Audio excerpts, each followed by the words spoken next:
السلام علیکم دوستوں، میں ہوں سعدی، آپ دیکھ رہے ہیں سعدی ولاگ۔ دوستوں بات کرتے ہیں انسٹنٹ کارما کی، جو کہ یہ کل کی خبر ہے، پیش آیا ہے مسٹر فرعون باجوہ کے ساتھ، جن کو میں بی بی کہوں گی، یعنی بے حیا باجوہ یا بے غیرت باجوہ یا بدتمیز باجوہ، آپ کچھ بھی کہہ سکتے ہیں۔ بہرحال یہ انسٹنٹ کارما ہے جو کہ دنیا میں ہی ان کے ساتھ شروع ہو چکا ہے، پہلے دبئی میں ہوا اور اب جو ہے فرانس میں پیش آیا۔ اب یہ سوچیے کہ بڑا اچھا موسم ہے اور پاکستان کی تڑپتی ہوئی جھلستی ہوئی جھلسانے والی گرمی سے وہ فرار حاصل کر کے فرانس چلے گئے۔ وہ فراری بھگوڑے تو نہیں بنے، لیکن فرانس گھومنے اپنی اہلیہ کے ساتھ گئے ہوئے ہیں، اور بڑی خوبصورت جگہ پر وہ بڑی خوشگوار ہواؤں کے درمیان اپنی اہلیہ کے ساتھ بیٹھے، بڑے خوشگوار موڈ میں تھے کہ اتنے میں ان کے موڈ کو جو ہے وہ ناخوشگواری کرنے کے لیے ایک افغانی صاحب وہاں تشریف لے آئے، اور انہوں نے ان کی اتنی عزت افزائی کی کہ باجوہ صاحب جو ہیں وہ یہ دیکھ کر ہی گھبرا گئے، بلکہ انہوں نے بڑی کوشش کی کہ وہ یاد کر سکیں کہ وہ بھی کبھی تمغے سینے پہ سجا کے اور فرعونیت کے اس اعلیٰ درجے پر فائز تھے جہاں وہ ویگو ڈالوں سے لوگوں کو اٹھوا لیا کرتے تھے، جہاں پہ ان کے پیچھے چھتری لے کے لوگ چلا کرتے تھے، یا ان کے ایک اشارے پہ حکومتیں گر جایا کرتی تھیں یا بن جایا کرتی تھیں، اور لوگ جو ہے یہ پارٹی چھوڑ کے اس پارٹی میں چلے جایا کرتے تھے، یا پھر لوگوں کو اٹھوا کے ان کو جنت میں ہی کہوں گی کہ واصل کر دیا جاتا تھا، جس میں سے بہت ہی مشہور کیس جو ہے وہ ذل شاہ کا ہے، اس آٹزم والے اسپیشل چائلڈ کے ساتھ جو کچھ بھی اس حکومت میں ہوا، وہ ان کے ہاتھوں سے اس کے خون کے دھبے کبھی نہیں دھلیں گے، چاہے وہ اس بارے میں کتنے ہی جھوٹے بیان دے دیں، لیکن اس کا خون جو ہے ماڈل ٹاؤن کے خون کے ساتھ مل کر ان کا پیچھا کرتا رہے گا۔ اور رانا صاحب، جن کو ویسے ہی پتہ نہیں کتنی دفعہ دل کے دورے پڑ چکے ہیں، وہ اپنی خیر منائیں کہ یہ خون جو ہیں اور یہ لوگ جو ہیں، یہ معصوم جانیں جن کو انہوں نے تباہ کیا یا اپنوں سے چھینا، یا ان کے خون کے چھیٹے جو ہے وہ باجوہ اور ان سب لوگوں کے ہاتھوں پر قیامت کے دن بھی رہیں گے، اور دنیا میں بھی ان کا پیچھا کرتے رہیں گے، اور یہ ذلت جو ہے وہ ان کے پیچھے گھومتی رہے گی یہاں تک کہ وہ تنگ آ جائیں گے، اور وہ ان لوگوں کے چہروں کا سامنا نہ قیامت کے دن کر سکیں گے، نہ دنیا میں لوگوں کے سوالوں کے جواب دے سکیں گے۔ تو جناب، کارما تو کارما ہوتا ہے، اور جو دنیا کی چیزیں وہ بعض بہت انسٹنٹلی ہو جاتی ہیں، تو جو کچھ وہ پاکستانیوں کے ساتھ کر کے گئے، ہر پاکستانی کے دل میں جو ہے ان کے لیے غم و غصہ ہے، مگر یہ صاحب جو تھے یہ پاکستانی نہیں افغانی نظر آتے ہیں، اور انہوں نے افغان جہاد کے اوپر ہی ان کی کلاس لے لی، بلکہ ان کو اس قدر پشتوں میں گالیاں سنائیں کہ باجوہ صاحب نے مری ہوئی آواز میں کہا کہ میں پولیس بلا لوں گا، جس پہ ان صاحب نے بڑی بہادری سے، دلیری سے اور ہٹ دھرمی سے کہا کہ ہاں جی بلا لو پولیس، ہم بھی دیکھتے ہیں تمہیں۔ لیکن باجوہ صاحب جو ہیں وہ وہاں اپنی اہلیہ کے سامنے نظر اٹھانے کے قابل بھی نہیں تھے، کیونکہ اہلیہ کے سامنے ان کو گالیاں پڑ رہی تھیں اور وہ کچھ نہیں کر سکتے تھے۔ یہی اہلیہ تھیں جن کے سامنے وہ کر و فر سے پھرا کرتے تھے، لوگوں کی حکومتیں بنایا بگاڑا کرتے تھے، اور یہی اہلیہ تھیں جن کے سامنے اللہ نے ان کو گالیاں پڑھوائیں۔ تو میرے خیال ہے ایک لمحے کے لیے تو انہیں جو ہے اعظم سواتی کا خیال ضرور آیا ہوگا، جس کی ان کی اہلیہ کے ساتھ پرائیویٹ ویڈیو باجوہ نے، بے غیرت باجوہ نے وائرل کروائی تھی، یا پھر ایک لمحے کے لیے ذل شاہ کے لیے تو سوچنا چاہیے،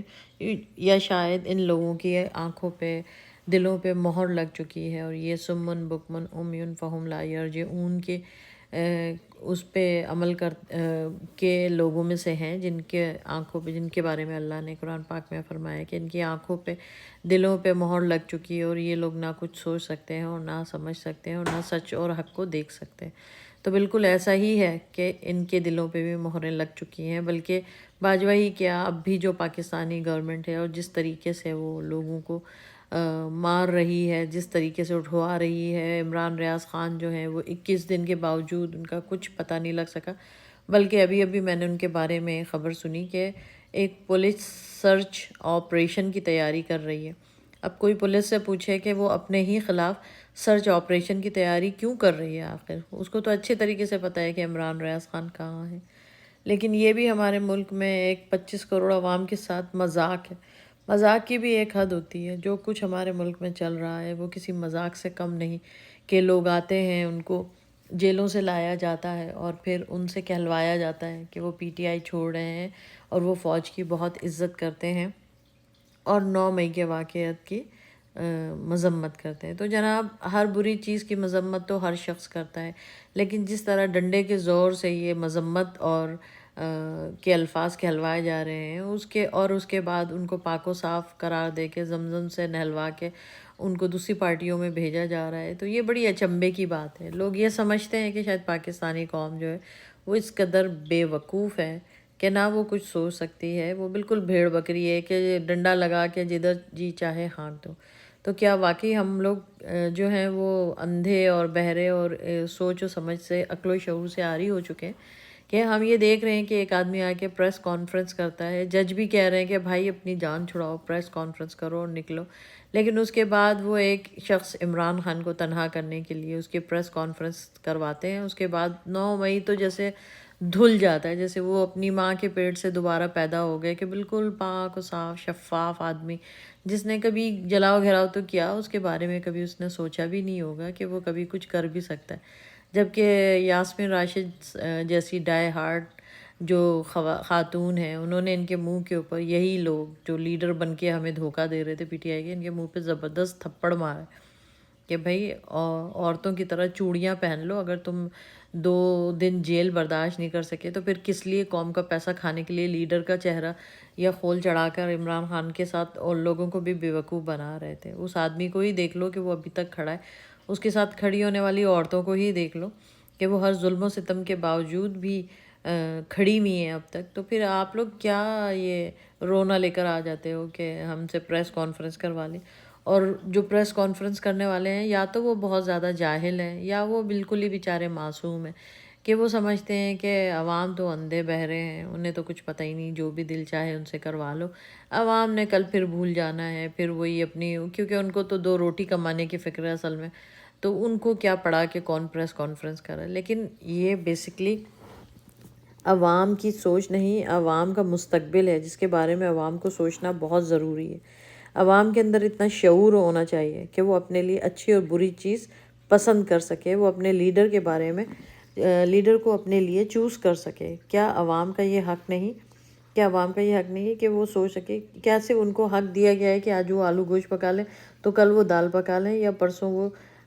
چاول یا بریانی کھا لیں؟ صرف اس چیز کے بارے میں عوام کو حق ہے؟ عوام کو حق نہیں کہ وہ اپنے بچوں کے مستقبل کے بارے میں سوچیں، اپنے ملک کی اچھائی کے لیے سوچیں کہ ہمارا ملک بھی ایک ترقی یافتہ ملکوں میں شامل ہونے والا ملک بن جائے، یا ہمارا ملک بھی صاف ستھرا ہو، ان کی جو ہے زندگی جو ہے وہ بھی سہل ہو جائے، ان کو بیسک رائٹس دیے جائیں؟ تو کیا عوام ہماری یہ سوچ پیدا نہیں کر سکتی؟ یہی وہ سوچ ہے جو عمران خان نے ہر آدمی میں پیدا کی، کہ شعور دیا کہ آپ سب کے پاس اپنے رائٹس ہیں، آپ جس کو بھی ووٹ دیں، آپ عمران خان کو دیں یا کسی کو دیں، لیکن ایٹ لیسٹ اپنے رائٹس استعمال کریں، ایٹ لیسٹ الیکشن ہونے چاہیے۔ اور اس جیسے باجوہ اور باجوہ کی طرح کے ہی اور جو غدار ابھی ہمارے ملک میں بیٹھے ہیں، جس میں سے ایک وہ جوکر شہباز شریف ہے، جس کی بچپن کی خواہشات میرا خیال ہے کہ پرائم منسٹر بننے کے بعد پوری ہونا شروع ہوئی ہیں، کہ وہ ایک فیملی ہوتی ہے نا جس کے پاس بجٹ نہیں ہوتا اور اس کی نیبر کی سالگرہ کی دعوت اس کے پاس آتی ہے، تو وہ فیملی کہتی ہے بھی ہمارا بجٹ نہیں ہے، ہم جائیں گے تو گیس بھی خرچ کرنی پڑے گی، گفٹ بھی خریدنا ہوگا، اچھے کپڑے بھی چاہیے، اور پھر ہمیں ان کے گھر آنے جانے کے لیے ظاہر خرچہ بھی چاہیے، تو چھوڑو اس سالگرہ کو، ہم چھوڑ دیتے ہیں، ہم فون کر کے مبارکباد دے دیتے ہیں۔ لیکن ان کے گھر میں ایک بچہ ضدی ایسا بھی ہوتا ہے جس کو بڑا شوق ہوتا ہے کہ وہ جا کے وہاں کے کھانے کھائے اور نئے لوگوں سے ملے اور اپنی چیزیں بتائے۔ تو شہباز شریف کے اندر مجھے وہی ایک غریب یتیم سہما ہوا بچہ لگتا ہے جس نے بچپن میں شاید پارٹیاں نہیں دیکھیں، جو وہ ذرا سی انویٹیشن ان کو ملتی ہے اور وہ بھاگ کے وہاں چلے جاتے ہیں، جس طریقے سے ترکی وہ آم کی پیٹی کے ساتھ پہنچ گئے اور آدھے تسی آدھے تیرے تو آدھے میرے والے آم کرنے کے بعد اس کے فوائد بھی گنوانا شروع ہو گئے، اور ان کے ساتھ کھڑے طیب اردگان کو دیکھا جا سکتا تھا کہ وہ کس قدر سپاٹ چہرے کے ساتھ کھڑے ہیں اور انہوں نے کوئی جنبش نہیں کی جب شہباز شریف انہیں جپھی مارنے کی کوشش کر رہے تھے۔ تو یہ ہے ہمارے وزیر اعظم جو پوری دنیا میں ہمیں بدنام کرنے کا ٹھیکہ لیا ہوا ہے، اور وہ دن رات اپنی اس کوشش میں بڑے کامیاب ہیں کہ وہ ہمارے ملک کا مذاکرہ اڑوا سکیں، اس غریب ملک جس کے پاس صرف $2 ارب رہ گئے ہیں اور 0.29 اس کی ترقی کی شرح ہے، اس ملک کو پوری دنیا میں ویسے ہی بدنام کر چکے ہیں بھیکاری بنا کے، تو اب وہ اپنی حرکتوں سے مزید بدنام کر سکیں۔ تو یہ ہمارے ملک کے حالات ہیں دوستو، آپ کیا کہتے ہیں اس بارے میں؟ مجھے ضرور بتائیے گا، اپنے کمنٹس دیجیے گا، اپنی رائے دیجیے گا، اور ایسے لوگوں کے لیے دعا ضرور کریے کہ خدا ان لوگوں سے ہمارے ملک کو پاک و صاف کرے، خدا ان لوگوں سے ہمیں چھٹکارا دلائے۔ یہ اس وبا کی طرح ہے جس کے دفع کی دعا ہم سب کو کرنی چاہیے، کیونکہ جب تک یہ جونک کی طرح ہمارے ملک کے ساتھ لپٹے ہوئے ہیں، ہمارے ملک کو چوس رہے ہیں،